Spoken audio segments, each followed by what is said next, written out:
Morning students. Last classes में हम लोगों ने क्लास 9th हिस्ट्री का चैप्टर स्टार्ट किया था फ्रेंच रेवोल्यूशन, जिसके अंदर हम लोगों ने पढ़ा था कि कैसे, एक तो हमने फ्रेंच सोसाइटी के बारे में पढ़ा था कि फ्रेंच सोसाइटी किस तरीके से 3 स्टेट्स में डिवाइडेड थी, और जो फर्स्ट स्टेट और सेकंड स्टेट्स के लोग थे उनको प्रिविलेजेस प्रोवाइड किए गए थे बाय बर्थ, और दूसरा क्या था, उनको टैक्सेस भी नहीं पे करने पड़ते थे।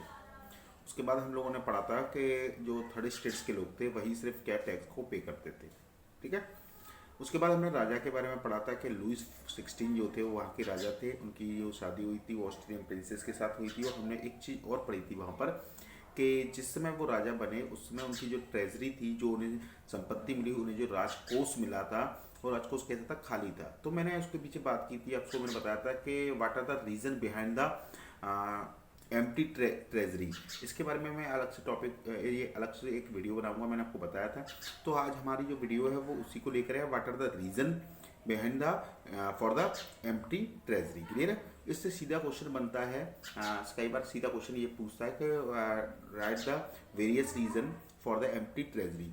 तो ये सारी रीजंस हैं जो मैंने इस वीडियो के अंदर डिस्कस किए हैं। अगर आप उस आंसर के अंदर ये सारे पॉइंट्स लिखते हैं, ये सारे रीजंस लिखते हैं, तो आपका आंसर कंप्लीट होगा। क्लियर है।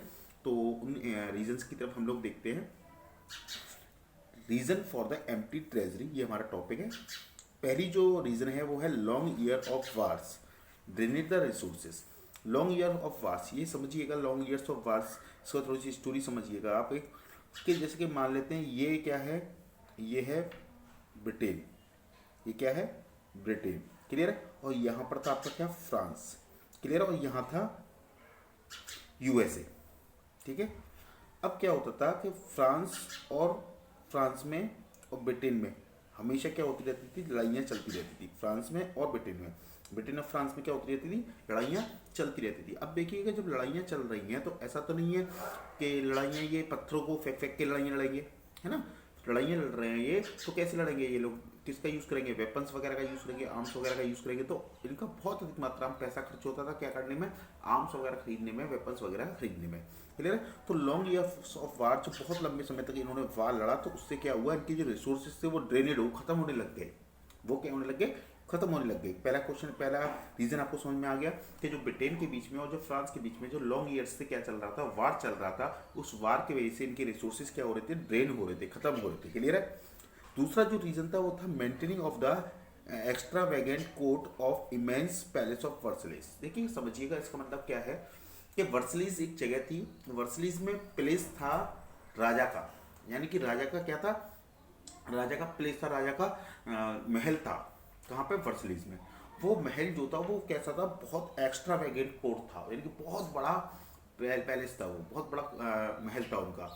अब देखिएगा, बहुत बड़ा महल था, लेकिन उस महल को का मेंटेनेंस करने में बहुत ज़्यादा खर्चा आया करता था। जैसे कि इसको एक एग्जांपल से मैं आपको समझाता हूँ कि जैसे कि मैं आपसे ये कहूँ कि आपको राष्ट्रपति भवन के अंदर में रहने के लिए बोल देता हूँ, तो आप क्या सोचोगे कि अरे हमें तो राष्ट्रपति भवन मिल गया रहने के लिए, कितना बड़ा भवन है और हमें रहने के लिए मिल गया। लेकिन आपको पता है उसका मेंटेनेंस करने में साल भर में आपका करोड़ों रुपए खर्च हो जाएगा, यानी कि इतनी आपकी इनकम नहीं है, उससे ज़्यादा क्या खर्चा होगा आपका, उसको मेंटेनेंस करने में खर्चा होगा। तो वही चीज़ होती है कि राजा ने कोर्ट तो बहुत बड़ा बनवा लिया, राजा ने अपना पैलेस तो बहुत बड़ा बनवा लिया, लेकिन उसके मेंटेनेंस में बहुत अधिक मात्रा में खर्चा राजा का हो रहा था। तो देखिएगा, दूसरा पॉइंट क्या है, maintenance of maintaining the on extravagant court at the immense palace of the Versailles. Clear है। तीसरा जो है वो क्या है रीजन, कि American war of independence. Clear है। ये समझता हूँ, ये समझिएगा कि यहाँ मैंने जैसे अभी आपको बताया था कि ये ब्रिटेन था, ये फ्रांस था, ये क्या था, अमेरिका था। तो अमेरिका जो था वो कॉलोनीज था किसका, ब्रिटेन का। कॉलोनीज का मतलब है, कॉलोनी का मतलब क्या हो गया कि जैसे इंडिया क्या था, कॉलोनी था किसका, ब्रिटेन का, यानी कि इंडिया के ऊपर किसका रूल था, ब्रिटेन का। ऐसे ही अमेरिका के ऊपर भी किसका रूल था, ब्रिटेन का। जब अमेरिका के लोगों ने ब्रिटेन के खिलाफ बोलना स्टार्ट किया, ब्रिटेन से आज़ादी प्राप्त करने के लिए ब्रिटेन के खिलाफ खड़े हुए, तो इन अमेरिका के लोगों को सपोर्ट किया किसने, फ्रांस ने। अब फ्रांस ने सपोर्ट क्यों किया वो समझिएगा, क्योंकि देखिए फ्रांस का भी दुश्मन कौन, ब्रिटेन, और अमेरिका का भी दुश्मन कौन, ब्रिटेन। तो जब इन दोनों का दुश्मन एक ही है, तो ये दोनों क्या हो गए, एक हो गए। तो इसमें फ्रांस क्या कर रहा था, सपोर्ट कर रहा था किसको, अमेरिका को।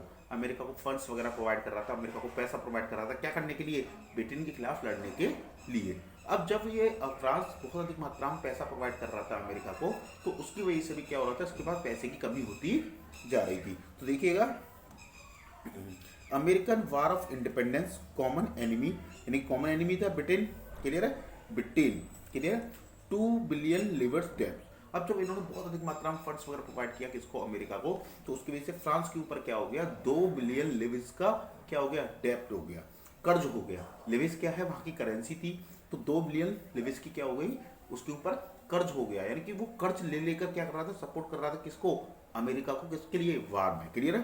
तीसरा पॉइंट क्लियर हो गया। चौथा पॉइंट समझिएगा कि जो इन्होंने कर्ज ले रहे थे, जो फ्रांस कर्ज ले रहा था, वो कहां से ले रहा था, वो या तो यूरोप की और जो दूसरी कंट्रीज थी वहां से ले रहा होगा, या फ्रांस के जो बड़े बड़े लोग होंगे, जो इंडस्ट्रियलिस्ट वगैरह होंगे, उनसे ले रहा था, क्लियर है। अब वो लोग जो इसको लोन प्रोवाइड कर रहे थे, वो लोग हाई रेट ऑफ इंटरेस्ट इस पर लगा रहे थे। वो लोन तो दे रहे थे, लेकिन लोन पर बहुत अधिक मात्रा में इंटरेस्ट ले रहे थे।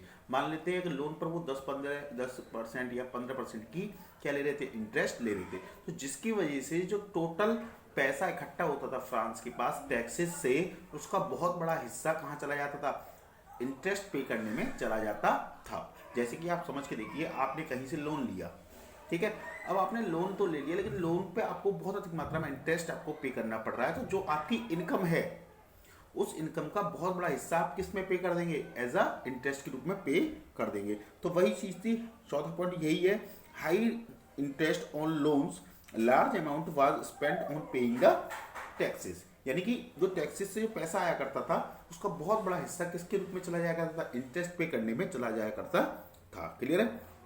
इसके अलावा देखिएगा, पांचवा पॉइंट देखिएगा, रेगुलर एक्सपेंसेस। देखिएगा, राजा है, एक राज्य को चला रहा है, पूरे को, क्लियर, एक कंट्री को चला रहा है, तो उसके लिए आर्मी भी रखनी पड़ेगी, उसके लिए कोर्ट भी चलाना पड़ेगा, उसके लिए गवर्नमेंट ऑफिस भी ऑफिसर्स भी होंगे, यूनिवर्सिटीज भी होंगी, तो उन सब के खर्चे भी चलेंगे। भाई देखो, आर्मी है तो आर्मी के लोगों को उसको पैसा प्रोवाइड करना पड़ेगा, कोर्ट में जो उसके दरबारी वगैरह रहना, उनको भी पैसा देना पड़ेगा, तो उन सब में भी उसका काफी अधिक मात्रा में क्या होते थे, पैसा खर्च होता था, यानी जो रेगुलर एक्सपेंसेस थे उसमें भी पैसा खर्च होता था, क्लियर है। पांचवा रीजन समझ में आ गया। छठवां रीजन, जो सबसे इंपॉर्टेंट रीजन है, वो समझिएगा, tax was paid only the third states, कि देखिएगा जो पैसा देना पड़ रहा है, वो काफी अधिक मात्रा में पैसा उसको खर्च करना पड़ रहा है राजा को, लेकिन उसके पास, जो राजा के पास जो पैसा आ रहा है, वो सिर्फ एक ही स्टेट के लोग दे रहे हैं, वो भी कौन से स्टेट के लोग, थर्ड स्टेट्स के लोग, जो ऑलरेडी कैसे थे, गरीब थे।